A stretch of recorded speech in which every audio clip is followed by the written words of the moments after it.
प्रदेश के वित्त मंत्री सुरेश खन्ना ने यूपी के विधानसभा के पटल पर प्रदेश की समृद्धि का खाका पेश किया। योगी सरकार के दूसरे कार्यकाल के चौथे बजट में प्रदेश की प्रगति और विकास के विस्तार का ब्यौरा योगी सरकार ने पेश किया। साथ ही प्रदेश को देश का अग्रणी राज्य बनाने और $1 ट्रिलियन की इकोनॉमी बनाने का लक्ष्य भी रखा। माननीय मुख्यमंत्री जी के द्वारा प्रदेश की अर्थव्यवस्था को $1 ट्रिलियन बनाए जाने का लक्ष्य रखा गया है। इस हेतु राज्य सरकार द्वारा 10 सेक्टर यथा कृषि एवं संवर्गीय सेवाएं, अवस्थापना, उद्योग, आईटी एवं इलेक्ट्रॉनिक्स, स्वास्थ्य एवं परिवार कल्याण, शिक्षा, पर्यटन, नगर विकास, वित्तीय सेवाएं, ऊर्जा, पूंजी निवेश आदि चिन्हित करते हुए सेक्टरवार कार्य योजना तैयार की गई है। प्रदेश सरकार के संबंधित विभागों द्वारा सेक्टरवार कार्य योजना पर कार्य चल रहा है, जिसकी समीक्षा नियमित रूप से की जा रही है। वित्त मंत्री सुरेश खन्ना ने वित्तीय वर्ष 2025-26 का बजट पेश करते हुए सरकार का रोड मैप रखा। वित्त मंत्री ने 8,08,736 करोड़ का बजट पेश किया। क्या कुछ खास रहा इस बार के बजट में, आइए जानते हैं। लेकिन उससे पहले इस बजट को लेकर प्रदेश के सीएम योगी आदित्यनाथ ने क्या कहा, इसे सुनते हैं। वन डिस्ट्रिक्ट वन प्रोडक्ट ने पूरे देश के अंदर अपनी एक पहचान बनाई है। लगातार प्रयासों से प्रदेश ने पिछले 8 वर्षों में 45 लाख करोड़ रुपए के निवेश प्रस्ताव प्राप्त किए हैं, जिनमें से अब तक हम लोग 15 लाख करोड़ रुपए से अधिक के निवेश प्रस्ताव को जमीनी धरातल पर उतारने में हमें सफलता प्राप्त हुई है। और इसके माध्यम से हमने 60 लाख से अधिक उत्तर प्रदेश के युवाओं को सीधे नौकरी प्रदान करने में भी सफलता प्राप्त की है। यूपी के इस बजट में प्रदेश सरकार की तरफ से महिला, युवा, किसान, नौजवान, रोजगार, इंफ्रास्ट्रक्चर सहित सभी क्षेत्रों में विस्तार देने के लिए बजट रखा गया है। इस बजट में किसे क्या मिला, चलिए जानते हैं। सीएम युवा उद्यमी विकास अभियान को 1000 करोड़, टेक्सटाइल पार्क की स्थापना के लिए 300 करोड़, वस्त्र गारमेंट्स पॉलिसी के लिए 150 करोड़, पावरलूम विद्युत फ्लैट रेट योजना को 400 करोड़, माटी कला बोर्ड की संचालन हेतु 11.50 करोड़, नॉर्थ साउथ कॉरिडोर के लिए 200 करोड़, प्रदेश में पुलों के निर्माण के लिए 1450 करोड़, राजमार्गों के चौड़ीकरण के लिए 2900 करोड़, सड़कों के रखरखाव के लिए 3000 करोड़, सड़क निर्माण के लिए 2800 करोड़, ग्रामीण सेतुओं के निर्माण के लिए 1600 करोड़, बाईपास रिंग रोड निर्माण के लिए 1200 करोड़, रोड सेफ्टी के लिए 250 करोड़ की व्यवस्था, किसानों को मुफ्त सिंचाई के लिए 1300 करोड़, नलकूपों के पुनर्निर्माण के लिए 200 करोड़, जल जीवन मिशन के लिए 4500 करोड़, सीएम लघु सिंचाई योजना के लिए 1100 करोड़, पंप स्टोरेज जल विद्युत परियोजना के लिए 50 करोड़, जालौन में सौर ऊर्जा परियोजना की स्थापना होगी। जालौन को 500 मेगावाट की सौर ऊर्जा परियोजना।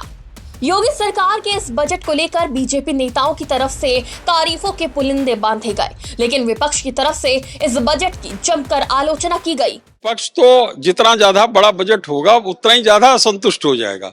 तो बजट बढ़ रहा है जैसे जैसे वो वैसे वैसे असंतुष्टि का भाव उनका बढ़ रहा है, क्योंकि हम इस बजट के माध्यम से 25 करोड़ उत्तर प्रदेश की जनता की आकांक्षाओं को पूरा करने वाला बजट है। इसमें शिक्षा के लिए, स्वास्थ्य के लिए, सड़क के लिए, बिजली के लिए, पानी के लिए सब व्यवस्थाएं हैं। इसमें इंफ्रास्ट्रक्चर को अच्छी तरीके से डेवलप करने के लिए पूरा बजट की व्यवस्था की गई है। इसमें हर तरीके से नौजवानों के लिए युवा उद्यमी योजना लाकर हम उनको रोजगार देने के लिए आगे बढ़ रहे हैं। माननीय मुख्यमंत्री जी ने संकल्प लिया कि उत्तर प्रदेश को जीरो पॉवर्टी स्टेट बनाना है। तो इस प्रदेश के इस बजट के माध्यम से, इतने बड़े बजट के माध्यम से गरीबों की जो चिंता की गई माननीय मुख्यमंत्री जी के द्वारा, इस प्रदेश में गरीबी रेखा को मिटाने वाला ये बजट साबित होगा। भारतीय जनता पार्टी को सत्ता का अहंकार हो गया है, इसीलिए वो हर बार प्रदेशवासियों को चिढ़ाने का काम करते हैं। इस बार भी बजट का आकार बड़ा किया गया है, संख्या बढ़ाई गई है। हमें खुशी होती, हम स्वागत करते उस बात का, यदि वो खर्च कर पाते। पिछली बार भी संख्या और आकार बड़ा किया था, लेकिन खर्च कितना कर पाए? बजट तो साल भर का लेखा जोखा है प्रदेश के विकास का। उनको यह भी बताना चाहिए था संख्या और आकार बढ़ाने के साथ में कि पिछली बार उनकी इच्छा शक्ति की कमी से मात्र 53% बजट खर्च हो पाया। तो आकार और संख्या बड़ी कर देने से विकास नहीं हो जाता, उसे खर्च भी करना पड़ता है। हाँ, इस आकार और संख्या बड़ा होने से सिर्फ अफसरशाही की मौज है। अफसरशाही भ्रष्टाचार करके जमकर पैसा लूटेगी। विकास उसी तरीके से होगा जैसे पिछली बार अवरुद्ध हुआ। यदि विकास हुआ होता तो 53% बजट नहीं, 100% खर्च होता। बजट की आलोचना और तारीफ नेताओं की तरफ से की जाती रही, तो वहीं सीएम योगी ने इस बजट को लेकर प्रदेश की प्रगति की तस्वीर पेश की।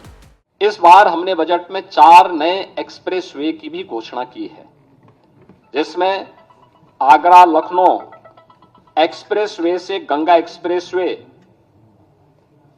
से आगरा लखनऊ एक्सप्रेसवे तक, यानी बाया हरदोई फर्रुखाबाद तक, इसको हम लोगों ने एक तो इसके लिए बजट का प्रावधान किया है।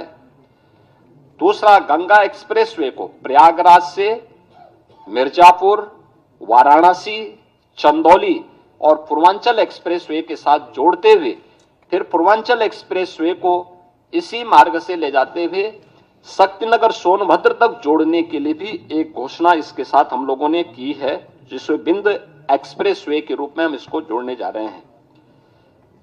गंगा एक्सप्रेसवे को मेरठ से हरिद्वार तक जोड़ने के लिए भी हम लोगों ने इसमें आज के इस बजट में इसके लिए धनराशि की व्यवस्था की है। सीएम योगी ने इस विस्तारक बजट की तारीफ की, तो सपा प्रमुख अखिलेश यादव ने सरकार के इस रोड मैप को लेकर सवाल किया। ये बजट नहीं, बड़ा ढोल है। ये बजट नहीं, बड़ा ढोल है जिसमें आवाज तो बहुत है और अंदर से खाली है। ये बजट खोखला है, इस बजट का झोला खाली है। जनता को लग रहा है बजट आया ही नहीं है। वो पूछ रही है कि प्रवचन तो आया गया। जनता सोच रही है कि बजट आया ही नहीं। बजट के दिन की तस्वीरें हर बार कुछ इसी तरह की होती हैं। हर बार सत्ता पक्ष की तरफ से बजट का जमकर बखान किया जाता है, तो विपक्ष नकारात्मक पहलुओं को तलाश कर लाता है। हालांकि इस बजट की बात करें तो इस बार सरकार की तरफ से भविष्य के पहलुओं पर भी ध्यान देते हुए आर्टिफिशियल इंटेलिजेंस के क्षेत्र में एक हब के रूप में विकसित करने के लिए आर्टिफिशियल इंटेलिजेंस सिटी की स्थापना और साइबर सिक्योरिटी में टेक्नोलॉजी रिसर्च ट्रांसलेशन पार्क की स्थापना की नई योजना बजट में सम्मिलित की गई है। प्रदेश के प्राथमिक एवं उच्चतर माध्यमिक विद्यालयों में ICT लैब तथा स्मार्ट क्लासेस की स्थापना पर कार्य किया जा रहा है। राजकीय पॉलिटेक्निकों में स्मार्ट क्लासेस और पूर्णतः डिजिटल लाइब्रेरी की स्थापना की योजना प्रस्तावित की गई है। आर्टिफिशियल इंटेलिजेंस को बढ़ावा देने के लिए सेंटर ऑफ एक्सीलेंस की स्थापना प्रस्तावित की गई है।